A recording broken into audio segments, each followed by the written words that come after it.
नमस्कार दोस्तों, आप सभी का स्वागत है हमारे YouTube चैनल पर।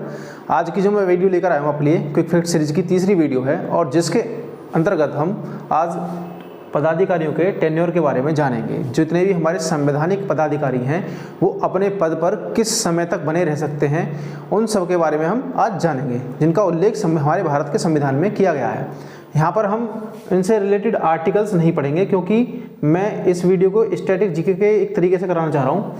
अगर जिसको भी आर्टिकल से संबंधित वीडियो देखनी है, मैं भी पॉलिटी कराऊंगा, तो उस पॉलिटी की वीडियो आप देख सकते हैं, वहाँ से डिटेल में पढ़ सकते हैं। यहाँ ये शॉर्ट वीडियो है एक तरीके से, ठीक है। तो आपको यहाँ इनके कार्यकाल के बारे में बताया जाएगा कि कौन पदाधिकारी अपने पद पर कितने कार्यकाल तक रह सकता है। तो चलिए सबसे पहले हम शुरू करते हैं। जो हमारा सबसे पहला संवैधानिक निकाय है जिसका नाम है यूपीएससी, जिसे हम बोलते हैं union public service commission. Hindi में बात करें तो संघ लोक सेवा आयोग। ये लोक सेवकों की नियुक्ति करते हैं। इनके अध्यक्ष और सदस्य जो होते हैं ये 6 वर्ष या देखिए 6 वर्ष जब इनकी नियुक्ति हुई, नियुक्ति वाली डेट से, यानी जिस दिन इनकी ज्वाइनिंग हुई, इस ज्वाइनिंग वाली डेट से काउंट करेंगे। यदि 6 साल पहले हो रही है तो इसके हिसाब से रिटायर होंगे। यदि 6 साल से पहले 65 ईयर के हो जाते हैं ये, तो इस बेसिस पर रिटायर होंगे। मान लीजिए कोई व्यक्ति जिसकी ज्वाइनिंग डेट आज की है, आज से 4 साल बाद उसकी उम्र 65 वर्ष हो गई, तो ये 4 साल बाद ही रिटायर हो जाएगा। लेकिन अगर इसकी 6 साल बाद उम्र 60 वर्ष भी है तब भी रिटायर हो जाएगा, ठीक है। तो जो इनमें सबसे पहले होगा वही आपका राइट आंसर होगा। ओके, नेक्स्ट है आपका राज्य लोक सेवा आयोग, यानी स्टेट पब्लिक सर्विस कमीशन। अभी हम सेंट्रल गवर्नमेंट की बात कर रहे थे, अब स्टेट में भी एक पब्लिक सर्विस कमीशन होता है जिसका काम लोक सेवकों की नियुक्ति करना होता है। तो इसके अध्यक्ष एवं सदस्य जो होते हैं इनकी या तो 6 वर्ष या फिर 62 वर्ष। मैंने आपको बताया था वहाँ पे यूनियन पब्लिक सर्विस कमीशन में 65 ईयर, यहाँ पर बस इतना चेंज है कि यहाँ 65 वर्ष की बजाय यहाँ 62 ईयर्स तक अपने पद पर बने रहेंगे, जितनी उनकी 62 साल की उम्र नहीं होती। या फिर 6 वर्ष जो भी पहले हो गया हो ज्वाइनिंग डेट से, 6 साल पहले हो जाए या फिर 62 वर्ष पूरी हो जाए, ठीक है। नेक्स्ट की बात करें, अब आती है बात सुप्रीम कोर्ट के न्यायाधीश यानी जजेस ऑफ सुप्रीम कोर्ट। इन जजेस में आपके सीजेआई यानी कि चीफ जस्टिस ऑफ इंडिया भी शामिल होंगे। तो इनकी जो एज होती है, यहाँ पर ऐसा कोई प्रावधान नहीं है कि 6 वर्ष तक रहेंगे या 5 वर्ष तक। इनका लास्ट है 65 ईयर्स। जब इनकी उम्र 65 वर्ष हो जाएगी तो ये इस पद को इन्हें खाली करना पड़ेगा। सुप्रीम कोर्ट के जज हों, जज में चाहे आपके सीजेआई हो या अदर जजेस आए हों, ठीक है। अब बात आती है राज्यों के उच्च न्यायालय में। जो हाई कोर्ट्स होते हैं स्टेट के, इन हाई कोर्ट्स में जो जज होंगे उनकी जो रिटायरमेंट की एज होगी वो 62 ईयर्स होगी। Supreme court 65 and high court 62 years, included CJ chief justice भी। ओके, नेक्स्ट की बात करें तो अब बात आती है भारत का नियंत्रक एवं महालेखा परीक्षक। इसका कार्य क्या होता है कि भारतीय सरकार के जो लेख होते हैं, अभिलेख होते हैं, उनके जांच करना। जो पैसा, जो मनी हुई ली गई थी बजट वगैरह में, उसका सही से उपयोग किया गया है या नहीं किया गया, ठीक है, इसकी जांच करना होता है। इसका कार्यकाल क्या होता है 6 वर्ष या फिर 65 वर्ष, वही आपका यूपीएससी की तरह, ठीक है। इसका भी वही प्रावधान है जो यूपीएससी वाला है, या तो 6 साल पहले हो जाए ज्वाइनिंग डेट से या फिर 65 ईयर्स पहले हो जाए उम्र।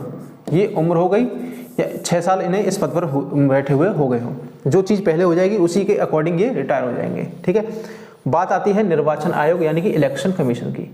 इलेक्शन कमीशन के अध्यक्ष जो होंगे और सदस्य जो होंगे इनमें 6 वर्ष या 65 वर्ष।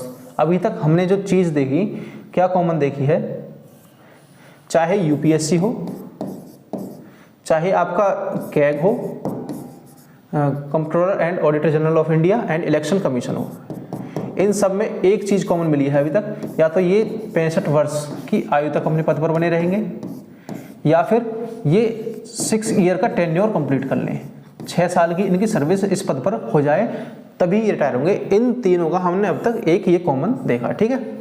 चलिए अब देखते हैं हम राष्ट्रीय पिछड़ा वर्ग आयोग, ठीक है, national commission for backward classes.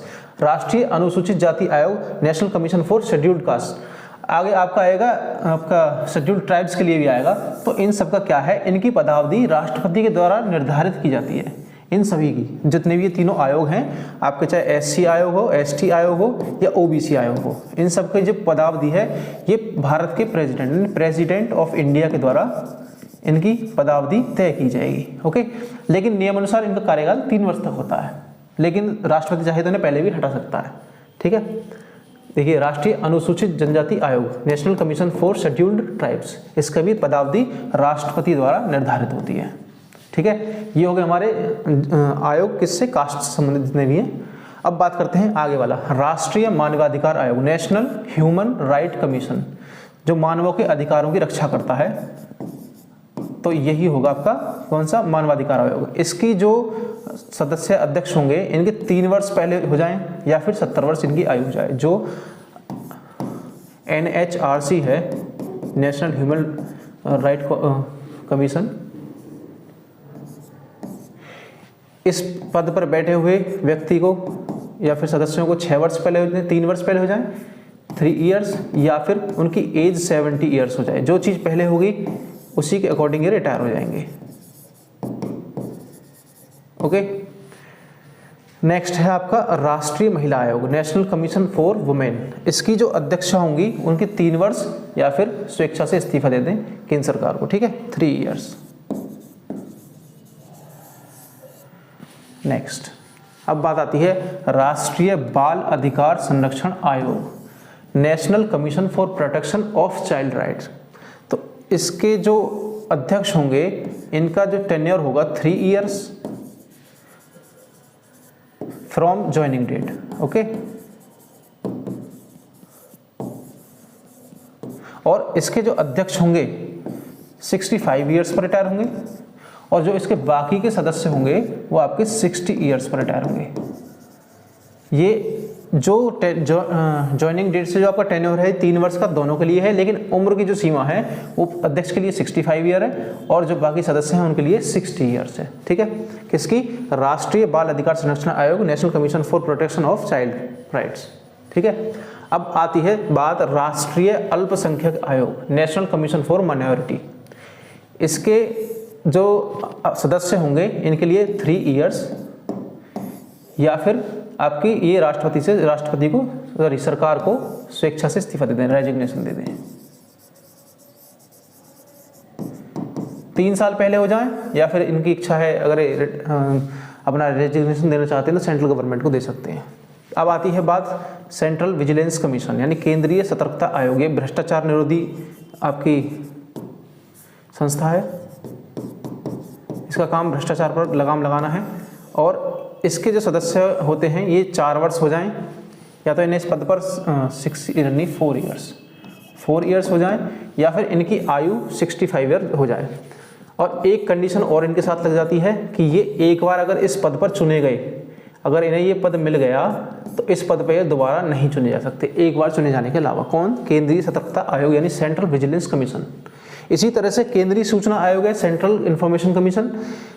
इसकी स्थापना RTE, right to information, RTI इसके द्वारा हुई थी, और केंद्र सरकार द्वारा इसकी अवधि 65 वर्ष की आयु तक निर्धारित की गई है। जो इसके सदस्य होंगे वो 65 वर्ष तक, 65 ईयर्स तक अपनी उम्र तक, और जो भी पहले हो तो आपकी चीज़ केंद्र सरकार निर्धारित करेगी, या फिर इनकी 65 साल पूरी पहले हो जाए। ठीक है, और इसके लिए भी कंडीशन है कि ये इस पद पर दोबारा नहीं बैठ सकते। एक बार अगर ये इस पद को ग्रहण कर लेंगे और इसके बाद जब ये अपने पद को त्याग करेंगे तो इसके बाद इन्हें दोबारा इस पद के लिए चुना नहीं जा सकता। ठीक है, अब बात आती है राष्ट्रीय हरित अधिकरण यानी नेशनल ग्रीन ट्रिब्यूनल, 5 वर्ष। ठीक है, और इस पद पर ये दोबारा नहीं चुने जाएंगे। जिसके अध्यक्ष जो होंगे या सदस्य होंगे इनकी नियुक्ति 5 साल के लिए होगी इनकी ज्वाइनिंग डेट से। ओके, और ये इस पद के लिए एक बार चुने जाने के बाद दोबारा एलिजिबल नहीं होंगे, और इस तरह से आप इन्हें समझ सकते हैं। ये एक अर्धन्यायिक आयोग है। इसका मतलब क्या होता है, ये नियम कानून बना सकते हैं न्यायालयों की तरह, यानी जो कोर्ट्स होते हैं हमारे कोर्ट, इन कोर्ट्स की तरह ये नियम और कानून बना सकते हैं, लेकिन ये न्यायालय नहीं होते हैं। जैसे ये आपका ग्रीन ट्रिब्यूनल है, ये कुछ भी कानून बना सकते हैं। जैसे मान लीजिए पेड़ पौधों को बचाने के लिए इन्होंने कोई कानून बना दिया कि कोई पर्टिकुलर एरिया है और यहाँ पर वनों की अधिकता ज़्यादा है, यहाँ पर हम फैक्ट्री वगैरह नहीं लगा सकते, ये कानून ला सकते हैं इस तरह से, लेकिन ये वास्तव में अपने आप में कोर्ट नहीं है, बाकी ये कानून बना सकते हैं। इन्हें ही अर्धन्यायिक आयोग बोलते हैं, अर्धन्यायिक संस्थाएं बोलते हैं। ठीक है, आपको कमेंट में बताना है कि कौन कौन सी ऐसी संस्थाएं हैं जो अर्धन्यायिक आयोग हैं, अर्धन्यायिक संस्थाएं हैं। ठीक है, ओके, आपको ये कमेंट में बताना है।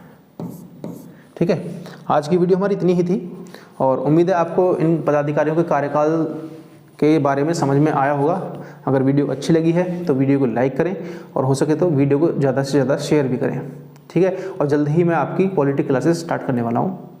चलिए मिलते हैं क्लासेस में, तब तक के लिए नमस्कार।